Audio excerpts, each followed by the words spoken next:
But let's continue our chat. 10 minutes ahead of pre-opening, Amit Gupta, Head Derivatives at ICICI Direct, joins us now. And Ajay Bodke, Head Investment Strategy and Advisor at Prabhudas Leeladhar, is also with us. Gentlemen, good morning to both of you. Ajay, good morning. I want to start off with you first. Post that vote on account, the market actually moved much higher, and now the global cues are starting to stabilize a tad bit after a bit of a rough, first month of the year that we had. How are you approaching our markets from now until the elections? Will you look for every opportunity to add on to your positions? And if yes, where would you start the picking? I think, good morning. I think I have always been maintaining that because of the stability in the external environment, I think India has been sort of, in the best position as compared to the other emerging markets because essentially of the measures taken by the RBI to stabilize the currency. And hence we saw that when there was a wobble in the other emerging market currencies, the Indian currency remained relatively steady, providing an anchor to the equity markets, and the FI flows in India did not sort of, were not impacted to the extent that they were impacting other emerging markets.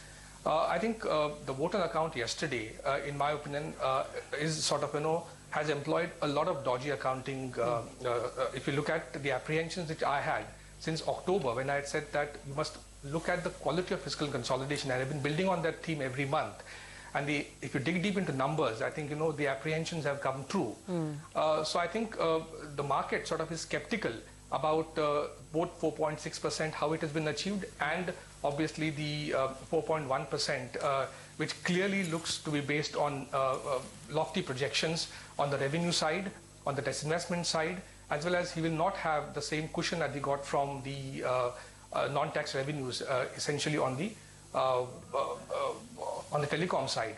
I like what pointed one measure. I think in October when I had raised this issue, there was an announcement that there will be austerity measures and 10% cut in non-plan expenditure to the extent of 1.1 lakh crores. And today, if you look at the numbers, the total cut in non-plan expenditure has only been around 19,000 crores. And the main cut has come, as I was worried about, in the plan expenditure to the extent of 80,000 crores. So overall, I think the market knows that the deficit ought to have been 1% higher than what has actually been announced. So I think taking that into consideration, that would provide, in my opinion, some sort of a concern insofar as the up move for the rally is concerned. All eyes, as you rightly said, will be on what kind of dispensation ascends to the throne in Delhi and sort of, the investment cycle revival. Because whatever sort of, you might say about 6.6 lakh crores of projects being cleared by CCI, on ground, the construction companies and cement and steel demand is not picking up. I would be worried about the up move in the market. I would wait and not jump into the cyclicals whole hog. I would have a balanced portfolio with the tradable sector sort of, having a large chunk in the portfolio. IT and pharma will continue to be a large part. Selectively, I'll go into cyclicals. All right. That's, of course, a comprehensive analysis of how you're approaching the next 6 months.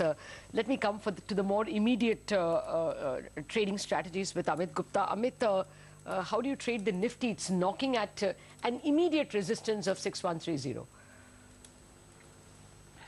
Lata, last week I had mentioned the range of 6,000 to 6,200 and given the opinion that Nifty is slowly inching towards the higher band of this range, which could be 62 or 6250. Now, if you see 6,000 put base, which has become almost close to 1 crore shares now, in fact more than that. Now, this 1 crore share buildup has not happened when the market was trading at 61 and then the people were writing this option. This didn't happen like this. It happened when the market was, breaching 6,000 levels. It was 5950, 5970, and then the people were writing 6,000 put. So I will give a lot of weightage to these option writers, at least for this particular series, and there may be some positivity in the market towards expiry. Now, if you look at the FII positions in index options, Lata, that is very important to note, because since in the initial 2 weeks of this week, we were talking about that FIIs were buying heavily in index options. That buying happened at 6060, where we expired last month, around 4,000, 5,000 crores of total buying we saw. But here we are close to the expiry and still we are closing to these levels. So that clearly indicates that FIIs are hedging their positions by buying the index options. It is not a speculative shorts or the speculative OTM puts they are buying, and that's why the market is not cracking. So I think they would have received some kind of mandate of hedging their positions before the elections. That's why this kind of option buying, OTM, I mean the put option buying is happening, but that is not detrimental for the market for the time being. Volatility has also come down. That also suggests towards some kind of range bound movement. I think one strategy one can do, one can go long in Bank Nifty and short in Nifty, because Bank Nifty started with 6-month high open interest, majorly in the short side. There may be some weaker hands which will try to exit when the market is showing this kind of resilience. So you can see some more short covering in Bank Nifty. It can move towards 10,800, 10,750 kind of levels, and possibly it will outperform Nifty in towards expiry, and that's why this strategy possibly may work. Okay, Ajay, now to give some flesh and bones to the broad argument you made about your skepticism about future highs. What will your mix of IT stocks be? Will you have some mid-cap IT stocks, and what would be the avoid in that mid-cap IT? Yeah, I think the IT portfolio, I think, would comprise of the large cap names like Wipro, which has been a preferred top pick, followed by Infosys. I think we are looking as a house a target price of around 700 rupees for Wipro in the medium term. In Infosys, I think our view is that the target price of 4,550 over 1 year period we are looking at. Tech Mahindra is the third name that we prefer in the large cap space. In the mid cap space, our preference lies with NIT Technologies. The stock has outperformed, done very well. In fact, it was quite strong yesterday too. We believe that in the medium term, the company, in fact, the quarterly results have been extremely strong. They've got a very large order, and both in the transportation vertical, I think they're doing extremely well. There, I think we are looking at a target price of around 470 rupees with the 1 year perspective. As against the other IT stocks, I think on declines, Mindtree as well as Persistent are the two stocks that we would recommend with a medium-term perspective. Okay. Would you buy ABB after the numbers that you saw yesterday, Ajay? Yeah, I think the valuations make me worry of plunging into ABB right now. I believe that in calendar year 14, the stock is trading in upwards of 40 times calendar year 14 earnings. I think the euphoria essentially was because of the power division doing slightly better. But I think I would be skeptical. I would still confine myself to the biggies, like Larsen and Toubro, where valuations are comfortable, and sort of, as compared to the other competitors, it is in a far stronger position in terms of balance sheet. In times when the balance sheets for the other players are stretched, and hence it has more leverage in terms of bidding aggressively to build on its order book. Its margins also are on the up move. So I would, in capital goods space, look at Larsen and Toubro in the large cap space. In the mid cap space, I think there are two interesting stories emerging. I would say Crompton Greaves has shown a decent traction in terms of its numbers. Its European businesses are turning around. Domestically, if we are expecting an up move to happen over the next 1 year or so, I think Crompton, in our opinion, could be a good bet. 138 rupees is the target price we have in Crompton in mind. And in Larsen and Toubro, we are looking at a price of 1,157 over a 1 year period. Voltas is the third pick that we would look at in the medium term perspective in capital goods space. Okay, most useful all those picks, Ajay, but stay on. We have a couple of more sectors to quiz you on, and Amit as well. We have to take a break. When we come back, we will also have the pre-opening numbers, and we will have more trading strategies from our experts.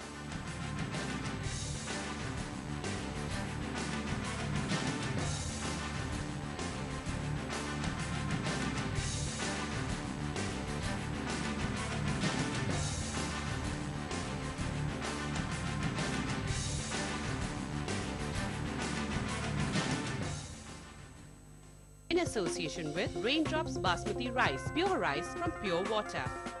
Raindrops Basmati Rice, finest packaged rice.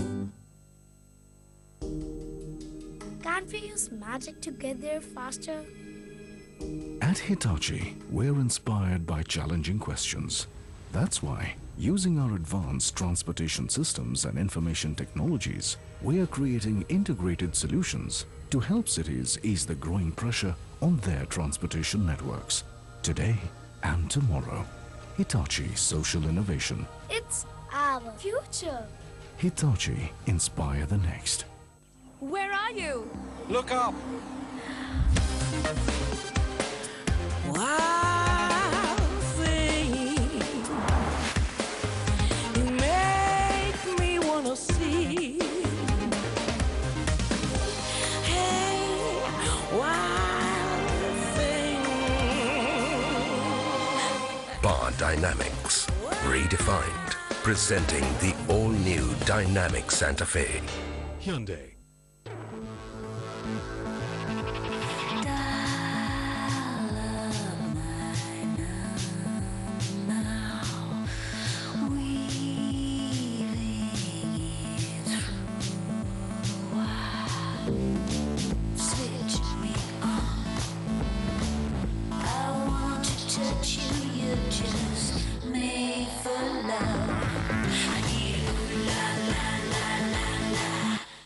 MCX Stock Exchange, India's new stock exchange, presents Bazaar Open Exchange. In association with Raindrops Basmati Rice, pure rice from pure water.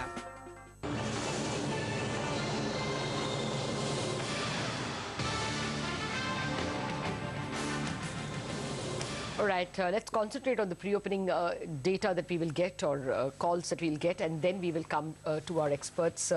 The SGX Nifty will come up for you. We ended with a flourish yesterday towards that 6130 mark, just a little shy of that. SGX Nifty at the moment showing a little bit of green. Actually, it's been a bit choppy. We did see one red tick or some red ticks earlier in the morning, but let's see how the pre-market rates are taking all these data in. That's the first rates coming in. They're taking their time to trade a pre-open today. Probably market making up its mind. Oh, that's a 0.7% gain. That looks a little unlikely. There doesn't seem much in the news or the data to warrant that kind of a rise, but it'll settle, and the Sensex has not even opened its account, so maybe we should wait for that. Sensex is showing a much more sedate, flat opening at this point in time, but let's see which are the stocks, which stocks are showing movement. Ranbaxy, that out-of-court settlement seems to be working some wonders, at least in pre-opening rates. It was up 10%, now up 4%, then it was 1%. So, okay, the stock is choppy, but the overall direction is higher. Maruti Suzuki follows with an 8% uptick. I'm quite certain that also will settle down. It must be just a one quote of 8%. Okay, Maruti is now 4.7. TCS first quarter 6.2% higher, and I guess that will settle down shortly. PNB is, TCS is now settling to 4.3% higher. PNB started with about a 4% gain. Now it is 2.7%. That's the second tick. Tata Power starting with 1.3%. That stock should be on your radar. There is a court case coming up in Delhi where people are challenging the waiver of bills that were not paid, a waiver granted by the Delhi government, which is now, of course, out of power. Ranbaxy, again, now much quieter at 1.2%. ITC 1%, Sun Pharma 0.7%. Tata Motors 0.6%, and then come the rest. Jindal Steel and Power should be on your radar. It was up about 6%, if I'm not mistaken, yesterday. Now 0.6% higher. Their buyback concluded. That should be no reason why it should go up. But I think Naveen Jindal is taking the deallocation of coal blocks to court, challenging that decision. Maybe that's given a shot in the arm, but keep that also. You could see some kind of trading jig on that stock. What's negative?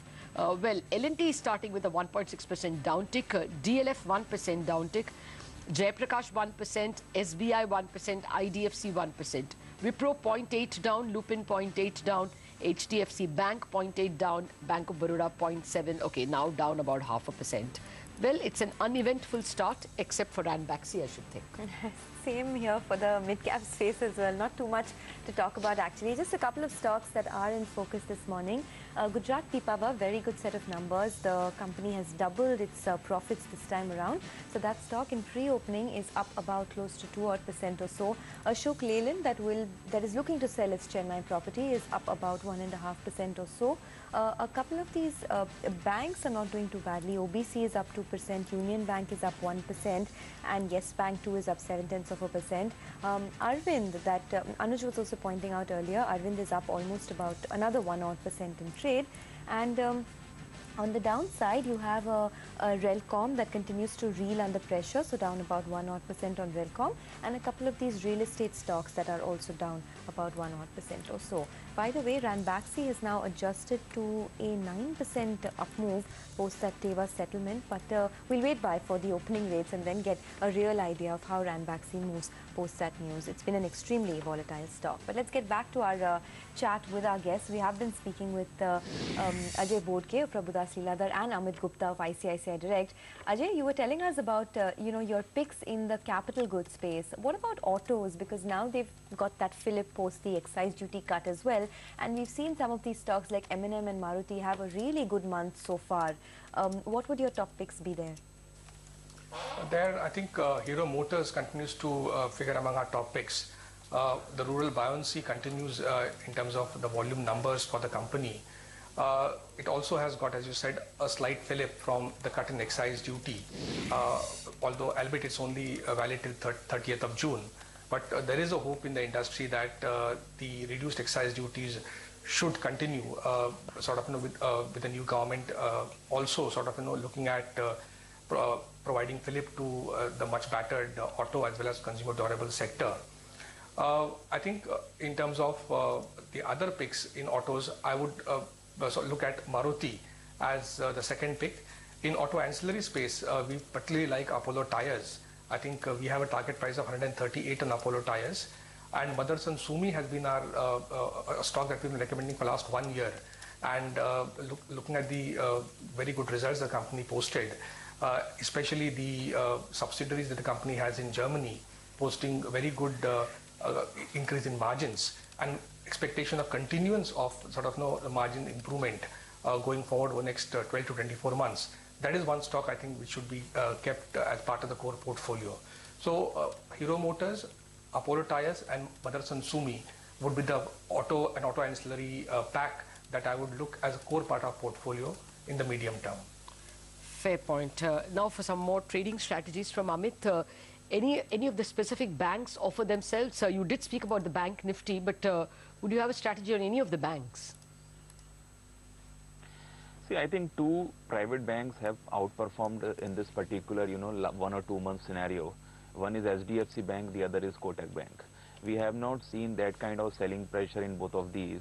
And now after some intermediate, profit booking, they have again bounced back in yesterday's session. In fact, if you look at HDFC Bank, I think I am just cleanly, very closely watching 655 levels, which was the major short price of the last 2 or 3 series. Then it hovered below actually that price in the last month, and now it has taken out this before this particular expiry. So even if it closes above 655 today, there may be some up move in this HDFC Bank, possibly towards 670, 675.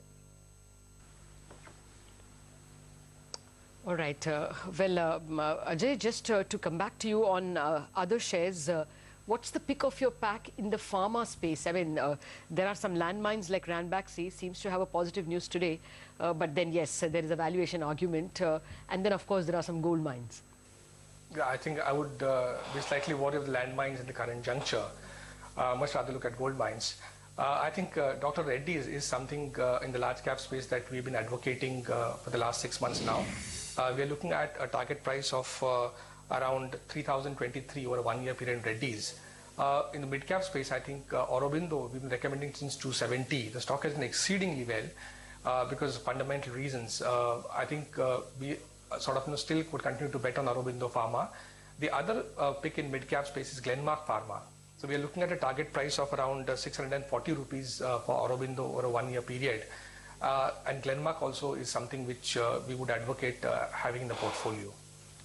There is some news on Ranbaxy as well this morning, Ajay. Would you have any thoughts on that? Ranbaxy and Teva have had a settlement with the New York Attorney General, and they will make a payment of around $300,000 on this particular settlement together. Any comments there? Unfortunately, I have not seen the news. It would be inappropriate for me to comment without studying it in detail. Okay. Well, Amit, any mid-cap strategies? See, I think particularly in the mid-cap, Apollo Tyre is one in the auto pack, which has not come down despite market seeing a kind of profit booking. Possibly this one stock still you can look at, for the further higher levels. But in the auto pack, particularly I like Mahindra and Mahindra. I mean, it's not a mid-cap, but I still feel the short-term, bullishness it has shown. It has outperformed Nifty for the last 2 or 3 weeks. Now, there may be some news of the excise duty cut because of which it was moving. But still, after the news, it has closed positive and there is still closure of open interest. That means the people, the short traders who went short actually like anything, because the stock was trading around 870, 880 for the last 2 months. And now it is coming out of this range. Now these traders are slowly exiting from the stock, which will bode well for further upsides. I'm still betting on towards 975 kind of levels can be seen in the stock. Now 6% of OI is closed in this month, and almost the same kind of up move we have seen in the price wise. So I think towards expiry you can still assume that this open interest closure pattern may be there and the stock possibly may move further up. Okay, and Ajay referred to Dr. Reddy's. You have a strategy there as well. What are your levels?